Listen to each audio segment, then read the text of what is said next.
Ji. Okay, now the question is that आपने 3 hours approach follow कर ली, लेकिन 3 hour approach follow करते हुए आपने देखा जी कि जो है वो अभी काम चल नहीं रहा, ठीक है? तो फिर आप क्या करें? What you should do? उसमें वेरी फर्स्ट स्ट्रेटजी इसकी जी, strive for collaboration indirectly, right? आपने देखना है जी कि कोई इनडायरेक्टली आप कोलैबोरेशन कर सकते हैं किसी दोस्त के थ्रू। फर्ज़ करें कोई किसी के साथ आपकी जो है वो अच्छे टर्म्स नहीं बन पा रहे, लेकिन कोई ऐसा दोस्त, थर्ड पार्टी, कोई दोस्त जो कि उस आपके दोस्त जो जो एनिमी है आपका, उसके साथ, या आपका कलीग है जो जहाँ एनिमिटी आ गई, तो उसके साथ आपका जो है वो रिलेशनशिप बेहतर करा सकता है। तो आप इनडायरेक्टली कोशिश करें उसको, ठीक है? और उनको बेनिफिट बताने की कोशिश करें कि how you can be helpful to that person and that person can be helpful to you. तो इस तरीके से भी इसको बेहतर किया जा सकता है 3 आवर अप्रोच को। देन फिर आप remember that timing matters. Sometimes क्या होता है कि जिस टाइम पे आप वो करने की कोशिश करते हैं ना उसको बेहतर, तो वो उस वक़्त नहीं हो पा रहा होता। शायद इमोशंस ज़्यादा उस टाइम में नेगेटिव हैं, ठीक है? तो आपको राइट टाइम का भी वेट करना है when you can apply 3 hour approach methodology, जब आप अप्लाई कर सकते हैं। And then recognise when to look elsewhere, ठीक है? समटाइम्स जो होता है कि आपको लगता है कि जी मैं एफर्ट करूँगा इसमें ना, इस रिलेशनशिप को बेहतर करने में, तो उसका फ़ायदा कम है, लेकिन एफर्ट बहुत ज़्यादा करनी पड़ेगी इसके ऊपर। तो देन उस केस में आप कहते हैं चलो ठीक है भई, मैं यहाँ पे तो ज़्यादा एफर्ट नहीं करता, मैं किसी और रिलेशनशिप को बेहतर करने में कहीं और ज़्यादा टाइम इन्वेस्ट कर लेता हूँ। ठीक है? तो ये अगर 3 आवर्स मेथोडोलॉजी आपकी फेल हो रही है ना कॉन्स्टेंटली, तो देन आप इन 3 एलिमेंट्स को कंसीडर कर सकते हैं to get a way forward. Okay? Okay जी, ये अब नेक्स्ट है जी कि आपने this is the last area, ठीक है? जिसको हम अभी इस पे टच करेंगे। ला नहीं, इसमें 2 टॉपिक्स रह गए हैं हमारे, छोटे-छोटे टॉपिक्स हैं दोनों। उन दोनों को मैं क्विकली मैं थोड़ा-सा गो थ्रू कराऊँगा आपको। ठीक है जी, when direct approach backfire try indirect influence, ठीक है? आप डायरेक्टली कर रहे हैं तो आप देख रहे हैं कि रिलेशनशिप बेहतर नहीं हो रहा, तो एक सबसे ज़बरदस्त टेक्नीक है जी, फीड देम, ठीक है? जब भी आप किसी को फीड करते हैं ना, तो आपका किसी के साथ खाना खाते हैं तो उसको ज़रा अच्छा लगता है, ठीक है? तो मतलब ये एक नेचुरल फिनोमेना है ह्यूमन बीइंग्स का कि they like to be fed, right? तो वो आपको अच्छा फ़ील होता है जी कि जो है ना, मुझे जो है वो फलाँ दोस्त खाने पे लेके गया, तो आप भी उसको रेसिप्रोकेट भी करने की कोशिश करते हैं, ठीक है? तो एक अच्छा आपका इमोशनल कनेक्शन डेवलप हो जाता है। तो आप ये अप्रोच यूज़ कर सकते हैं। Then talk less listen more. इसमें ये है कि आप जब भी दूसरे को परसुएड कर रहे हैं, तो उस केस में आप दूसरे बंदे की अपनी सुना रहे हैं, दूसरे बंदे की कम सुन रहे हैं, ठीक है? तो यूँ भी कर सकते हैं आप कि आप दूसरे बंदों को सुनें, एप्रिशिएट करें, उसका उसका क्या व्यू पॉइंट क्या है, उसको सुनने की कोशिश करें। उससे भी अगले बंदे को अच्छा फ़ील होगा कि यार at least he is listening me, ठीक है ना? तो ये एक टेक्नीक आप यूज़ कर सकते हैं। Then make them like you. Then इसमें जिस बंदे को आप पसंद करते हैं, जो आपको पसंद करता है, आप उसके अगेंस्ट बात नहीं करते, राइट? तो आप देखें कि किस तरीके से आप सिमिलर थिंग्स ढूँढें अपने उस और दूसरे दोस्त में, जिसके साथ आप कलीग में जिसके साथ आप रिलेशनशिप बेहतर करना चाह रहे हैं, तो आप सिमिलैरिटीज़ के ऊपर प्ले करें। ठीक है जी, हाँ, आप में भी ज जी मुझे भी ट्रैवल करना पसंद है, आपको भी ट्रैवल करना पसंद है, अच्छा आप किन एरियाज़ में ट्रैवल करते हैं। इस तरीके से आप अपना जो है वो सिमिलैरिटीज़ निकाल सकते हैं और उनके साथ अपने रिलेशनशिप को बेहतर कर सकते हैं। Similarly make them laugh. आप कोई ना कोई जो है वो अच्छा कोई जोक सुना सकते हैं, कोई आपस में आप कोई अच्छे जो है वो अच्छी बात करके हँस सकते हैं। तो लाफिंग से भी जो है, जहाँ आप इकट्ठे हँस रहे हैं ना, वहाँ पे पॉलिटिक्स कम होगी और वहाँ पे ये है कि आपका आपस में रिलेशनशिप स्ट्रॉन्ग होगा। तो जब आप व्हेन यू आर लाफिंग, तो आपकी जो नेगेटिव इमोशंस हैं वो भी कम हो जाएँगे। ठीक है ना? तो आपने इन टेक्नीक को देखना है कि कौन-कौन सी टेक्निक्स आप इनमें से यूज़ कर सकते हैं। देन आपने डू अ फेवर और इवन अ स्मॉल वन, ठीक है? जब आप किसी के साथ फेवर करते हैं ना, तो दूसरा बंदा भी जो है ना वो कहता है चले साइकोलॉजिकली उसको होता है जी, मैंने इसको रिटर्न भी करनी है ये फेवर, राइट? तो वो आप छोटी-छोटी जस्ट लाइक मे बी आप किसी कोलीग के लिए कॉफ़ी का कप ही ले जाएँ। कॉफ़ी वो आप पी रहे हैं तो आप उसके लिए भी कॉफ़ी एक ले जाएँ कि चलो यार मैं उसके लिए भी कैरी कर लूँ कॉफ़ी। कहीं आप उसको बाहर खाना खिला दें, कहीं आप कोई उसके लिए मीटिंग के नोट्स ले लें। अगर मीटिंग चल रही है तो चलो मैं आपके लिए नोट्स ले लेता हूँ, या मिनट्स ऑफ मीटिंग लिख दें। तो छोटी-छोटी फ़ेवर्स आप एक-दूसरे को करेंगे ना, तो उन फ़ेवर्स से भी आप दूसरों पे इन्फ्लुएंस ले सकते हैं, दूसरों के साथ अपने रिलेशनशिप को स्ट्रॉन्ग कर सकते हैं। ठीक है जी, ये जो हमारा लास्ट टॉपिक है जी कि how to get your colleagues attention. Yes obviously हमें जो है वो जो लोग हमारे इन्फ्लुएंस में नहीं है, ठीक है, अदर डिपार्टमेंट्स में लोग काम कर रहे हैं, तो उनकी अटेंशन लेना थोड़ा सा मुश्किल काम होता है, बिकॉज वो खुद अपने कामों में बिजी होते हैं, अपने गोल्स में बिजी होते हैं वो लोग। ठीक है, तो उसके में आप ईमेल करते हैं, समटाइम्स ईमेल पे जवाब नहीं आता। ठीक है, आप मीटिंग में बुलाते हैं, मीटिंग में नहीं लोग आते, आपको खुद लेके जाना पड़ता है उनको, या ईमेल ईमेल करने के बाद कॉल करनी पड़ती है जी कि आप मैंने आपको ईमेल की थी, ज़रा उसको जवाब दे दें या उसको देख लें। तो इसका मतलब ये है कि आपको उनके वो आपकी अटेंशन नहीं ले रहे। ठीक है, तो इस केस में हम कुछ टेक्निक्स यूज़ कर सकते हैं। सबसे पहले तो जी connect to the big picture. ठीक है, जब भी आप ईमेल करें, कोई आप मीटिंग रखें, तो सबसे पहले आप बिग पिक्चर बताएं कि जी जो आप काम उनके साथ करना चाह रहे हैं, उसका लेट्स से कि एचआर डिपार्टमेंट है, कोई आपने उनको आपको उनको से कोई हेल्प चाहिए, तो आप उनको बिग पिक्चर बताएं जी कि आपको क्या फ़ायदा होगा इससे, हमें तो ये फ़ायदा है, ये आपको भी ये फ़ायदा होगा इससे। तो बिग पिक्चर एक ड्रॉ करें जिसमें सबके गोल्स नज़र आएँ, सबको क्या फ़ायदा होगा वो देखें, देन उस केस में जो है ना आप उसको उनकी अटेंशन ले सकते हैं। ठीक है जी। सिमिलरली आप ये है कि मेक इट मेमोरेबल, कि आपने जो है वो देखना है कि जो भी बात आप कर रहे हैं, लोग तो न्यूज़ सारा दिन सुनते ही रहते हैं, लेकिन जो बात आप कर रहे हैं, जो चीज़ उसको फैक्ट्स एंड फिगर्स के साथ आप थोड़ा-सा हाइलाइट करके उसको करें। लेट्स से कि जो है वो एचआर डिपार्टमेंट के साथ अगर कुछ चीज़ें डिले हो रही हैं, तो they are getting delayed by 25 days या 10 डेज़। इस तरह वो थोड़ा-सा आप उसको ना क्वांटिफ़ाई करेंगे ना, तो वो चीज़ फिर मेमोरेबल रहती है, राइट? तो या आप कोई मेटाफर यूज़ कर सकते हैं, कुछ साउंड बाइट यूज़ कर सकते हैं, की स्टैटिस्टिक यूज़ करें, ठीक है? इसके थ्रू आप चीज़ों को मेमोरेबल बना सकते हैं, ठीक है? सिमिलरली सेट द सीन, कि जब भी आपने कोई ईमेल करनी है या मीटिंग करनी है, तो आपने जो है वो कलीग्स के साथ आपने पहले एक थोड़ी-सी डिटेल्स बतानी है कि व्हाई, थोड़ा-सा कॉन्टेक्स्ट सेट करना है कि why you are writing this email, ठीक है? देन उसके बाद आपके पास नेक्स्ट नेक्स्ट टेक्नीक है जी एक्सप्लेन द कॉम्प्लिकेशन, ठीक है जी? कॉम्प्लिकेशन में आप देख सकते हैं जी कि what is the specific reason for meeting your email, for the meeting या ईमेल आप किस वजह से लिख रहे हैं उसको, ठीक है? And what prompted you to deliver the message, right? तो इसमें आपने करना है।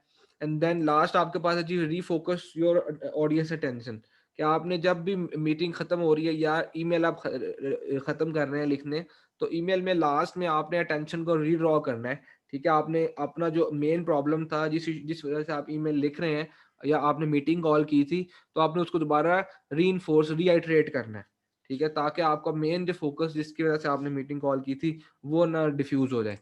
And then the final one, and with the call to action, कि जब भी आप मीटिंग एंड करें या ईमेल एंड करें, तो आप एक्शन आइटम्स बता दें कि जी आपने क्या-क्या एक्शन आइटम्स करने हैं और दूसरी पार्टी ने क्या एक्शन आइटम्स करने हैं, ताकि एक्सपेक्टेशन गैप ना रहे दरमियान में, कम्युनिकेशन गैप ना रहे, ठीक है? तो ये कुछ छोटी-छोटी टेक्निक्स थी जिनके थ्रू आप अपने कोलीग्स की अटेंशन ले सकते हैं, who are not under your influence या who are not under your control, ठीक है?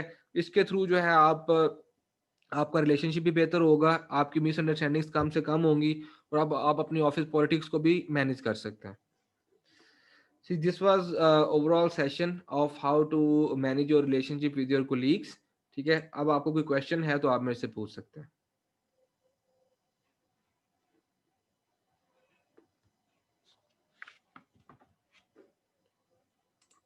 जी अफजल तो नहीं है मीटिंग में। जी सिद्रा, कोई क्वेश्चन है आपका तो आप पूछ लें। नहीं सर, क्वेरी तो कोई नहीं है। ओके। लेकिन एक छोटी सी चीज़ ये है कि लाइक जब भी हम अपने कलीग्स के साथ होते हैं, ठीक है, हम्म। तो लाइक हमें बहुत ज़्यादा एक ये होता है कि हम जो है ना एक स्ट्रॉन्ग शेयर ऑफ नॉलेज होना चाहिए between hmm. Your colleagues. Like अगर आप भी उन्हें एक उनके साथ इंफॉर्मेशन शेयर कर रहे हैं और वो भी आपके साथ एक स्ट्रॉन्ग इंफॉर्मेशन शेयर करें, तो इन्वायरमेंट जो है ना वो हमेशा एक एक अच्छा रहता है, जो कि मैं अपनी ऑर्गेनाइजेशन में फील करती हूँ। तो हम्म। और लाइक तो ये मेरे लिए हमेशा एक जो है ना अच्छी चीज़ रही है कि अगर आप किसी से भी कुछ भी पूछते हैं, तो वहाँ से सामने से एक स्ट्रॉन्ग रिप्लाई आता है और फिर आपके भी वो पूछे जाते हैं, तो दैट आई फील कि मेरी ऑर्गेनाइजेशन में ऐसा ही है। जी। ओके ओके, चलें, दैट्स गुड। जी जी। मोइज, आपने हैंड रेज किया है, व्हाट्स योर क्वेश्चन? सर मेरा एक ही क्वेश्चन है। फॉर एग्जांपल अगर आप कोई नए टास्क पे मूव होते हैं राइट। और उसमें आपके प्रीवियस कोई को वर्कर हैं जो वो टास्क परफॉर्म कर रहे थे, हम्म। अब आप वो परफॉर्म कर रहे हैं। अब राइट। जाहिर सी बात है कि आप नए लर्निंग फेज में हैं, तो आप कंप्लीटली उस टास्क को कर नहीं सकते, राइट। और उसका सपोर्ट चाहिए होता है। बट वो चीज़ें ना आपको पूरी तरह बताते नहीं है, ठीक है, तो ठीक। उस सिनेरियो में आप कैसे उस टास्क को उनसे लें और फिर उनको किस तरह से बात करें? हम्म। देखो इसमें सबसे पहले तो ना एक ट्रस्ट डेफिसिट आ जाता है, राइट? क्योंकि वो बंदा ना इनसिक्योर फील कर रहा होता है सबसे पहले, दैट्स वाई वो आपसे इंफॉर्मेशन शेयर नहीं करना चाह रहा, ठीक है? तो आपने सबसे पहले उस इनसिक्योरिटी को एड्रेस करना है इस केस में, कि वो इनसिक्योर क्यों फील कर रहा है। ठीक हो गया, आप उसके साथ जैसे मैंने बताया कि ये एक इनसिक्योरिटी एक नेगेटिव इमोशन है ना, तो इस नेगेटिव इमोशन को आपने रीडायरेक्ट करना है, 3 आवर्स अप्रोच यूज करनी है, राइट? आप उससे पहले सबसे पहले उसको रीडायरेक्ट करेंगे, उससे एक अलग ऑफिस एनवायरनमेंट से बाहर कहीं मिलें, उसके साथ खाना खाएं, उसको खाना खिलाएं, ठीक है?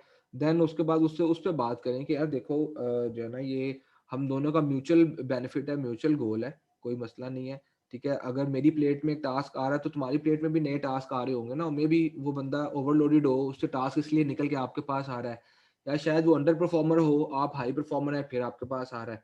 लेकिन आप उसको ये नहीं कहेंगे कि अंडर परफॉर्मर है, लेकिन आप उसको ये जरूर कहेंगे कि उसके पास मे बी के ज्यादा चैलेंजिंग टास्क या और अच्छे टास्क आ रहे हो, ठीक है ना? तो ये टास्क अगेन यही चीज कि आपको इस सिचुएशन में आप दोनों को किसी और ने डाला होगा, आपके बॉस ने या आपकी कंपनी ने, आपने तो चूज नहीं किया ना वो टास्क, ठीक है? तो आप उसको ये कह के उसकी इमोशंस को, नेगेटिव इमोशन को रीडायरेक्ट कर सकते हैं।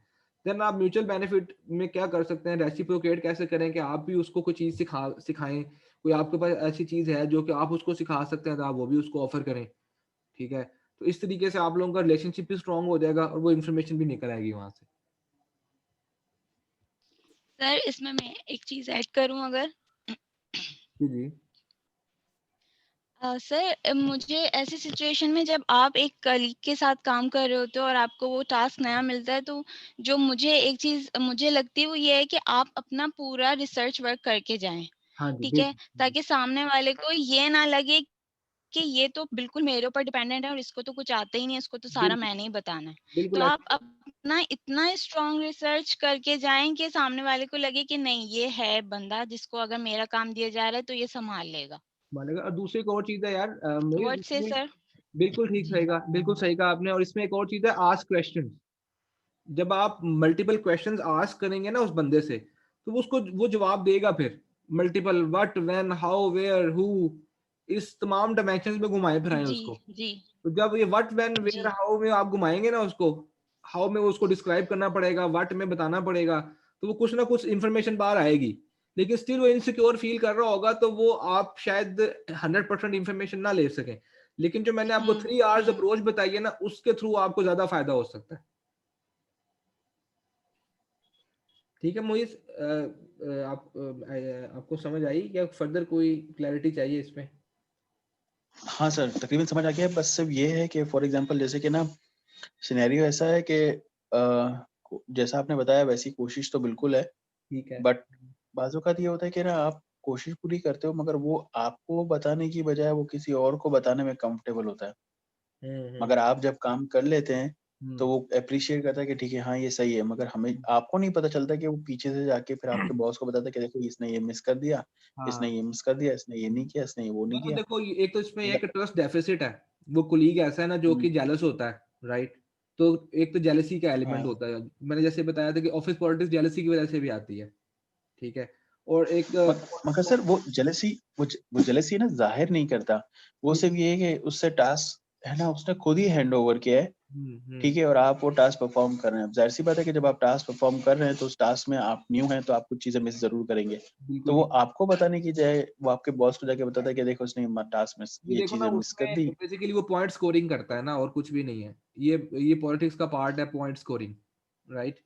तो वो हुँ, बॉस की नज़र में अच्छा होने की कोशिश करता है और ये प्रूव करने की कोशिश करता है कि आप नहीं कर पा रहे, राइट? तो इसलिए हुँ, आपको वो गाइड नहीं कर रहा, रादर देन कि आप आपको देखता है हाँ ये करता है कि नहीं करता। अगर नहीं, जहाँ आप मिस कर देते हो तो वहाँ वो बंदा जो है वो जाके आगे आगे पॉइंट स्कोर कर लेता है, ठीक है ना? इट मीन्स कि there is a trust deficit. उस ट्रस्ट डेफिसिट को हुँ, बेहतर करें उसके साथ, और उसके साथ थोड़ा सा अकेले में टाइम गुजारें, कहीं खाने पीने में, ठीक है? कहीं बाहर कोई कोई हुँ, अगर कोई गेम इकट्ठे खेल लें, ठीक है? कोई अगर आप टेबल टेनिस है, कोई भी इकट्ठे गेम, उससे आपकी थोड़ी सी जो है ना वो नेगेटिव इमोशंस कम होंगे। तो आप इस तरीके से इसको बेहतर कर सकते हैं। और दूसरा फिर यही है कि जब अच्छा आप और सर एक जी जी। एक ये क्वेश्चन है कि फॉर एग्जांपल अगर जैसे कि आप बाकी सब चीज़ों में आप यानी कि काम करने के लिए आप कभी मना नहीं करते, आप काम देर तक भी हो तो आप करते रहते हैं। बट ये है कि बाज़ औक़ात ये होता है कि ना एक ह्यूमन नेचर है कि ना आप जैसे कि वो एम्प्लॉयी जो आपके साथ हैं, वो सुबह 9 बजे एग्ज़ैक्टली पहुँच जाते हैं, ठीक है, ठीक है? और शाम 6:30 बजे तक एग्ज़ैक्टली आउट हो जाते हैं। ठीक है। अब वो ये देखते हैं कि आप जो है वो लेट बैठे हुए हैं हुँ, और आप काम कर रहे हैं, हुँ, नई चीज़ों पे काम कर रहे हैं या उन्हीं के काम को नए एंगल से करने की कोशिश कर रहे हैं। तो ठीक है। वो शायद इसमें कंफर्टेबल नहीं है कि भाई मैंने ऐसा नहीं किया तो ये क्यों ऐसा कर रहा है? तो हमेशा उनका एक ऑब्जेक्ट होता है कि नहीं यार ये ऐसे नहीं करो, ये ऐसे नहीं होगा, ये ऐसे ही होगा। तो हुँ, आप कोशिश करते हैं कि ज आपका माइंडसेट बोलता है कि आप चीज़ों में ऑटोमेशन लेकर आएँ, हुँ, चीज़ों में थोड़ा-सा कंट्रोल लेकर आएँ, ठीक हुँ, है? अगर रिपोर्टिंग साइड पे है तो आप चीज़ों को थोड़ा-सा इलैबोरेशन में लेकर आएँ, कंट्रोल डेवलप करें। बिल्कुल तो ठीक। वो ये चाहते नहीं है, तो अब उनके साथ रह के ये चीज़ें करना तो वो तो हमेशा यही देखेंगे कि यार ये मेरे काम में कुछ ऐब निकाल रहा है। नहीं मेरे देखिए, काम में बोल रहा है कि ये सही है। इसको ना आप इसको एक तो सबसे पहले ये चीज़ देखेंगे जो भी आप उनको ये चीज़ बताएँ ना किसी के सामने ना बताएँ। अगर आप किसी के सामने बात बताएँगे ना तो उनको लगेगा ये मुझे क्रिटिसाइज़ कर रहा है या मुझे नीचा दिखाने की कोशिश कर रहा है। एक तो कोशिश करें कि जब आप इस तरह का फीडबैक दें एक इंडिपेंडेंट एनवायरनमेंट में दें, ठीक है? और दूसरी चीज़ ये है कि आप म्यूचुअल बेनिफिट इसको बताएँ कि देखें जी अगर ये ऑटोमेशन होती है तो उससे आपको ये फ़ायदा है। आपको अभी जो ये काम पहले जो अगर आप 1 घंटे में करते हैं तो ये आधे घंटे में हो सकता है। तो इससे भी मतलब you have to still remain positive. देखो एक नेगेटिव बंदे को पॉजिटिव करना आसान काम नहीं होता, मुश्किल काम होता है। अगर एक बंदे ने सोच लिया कि मैं नेगेटिव ही सोचना है तो वो नेगेटिव ही सोचेगा। लेकिन स्टिल आप अगर आप में पॉजिटिव एनर्जी है ना तो आप उसका भी इम्पैक्ट मिनिमाइज़ कर देंगे। उसकी नेगेटिव एनर्जी का, ठीक है? तो उस नेगेटिव एनर्जी को आप अगर आप पॉजिटिव वे में टेक अप करते हैं, ठीक है? और आपकी इंटेंशंस अच्छी हैं और डेफिनिटली आपको उसका रिवॉर्ड भी मिलेगा और आप जो है ना वो आगे निकलेंगे उससे, ठीक है? Yes sir. ओके जी। Any other question? Otherwise I will close the session. No, okay. Okay, thank you everyone for joining and मैं इसकी जो रिकॉर्डिंग है कोशिश करूँगा कि मैं आज शेयर कर दूँ। Okay, thank you. अल्लाह हाफ़िज़। अल्लाह हाफ़िज़।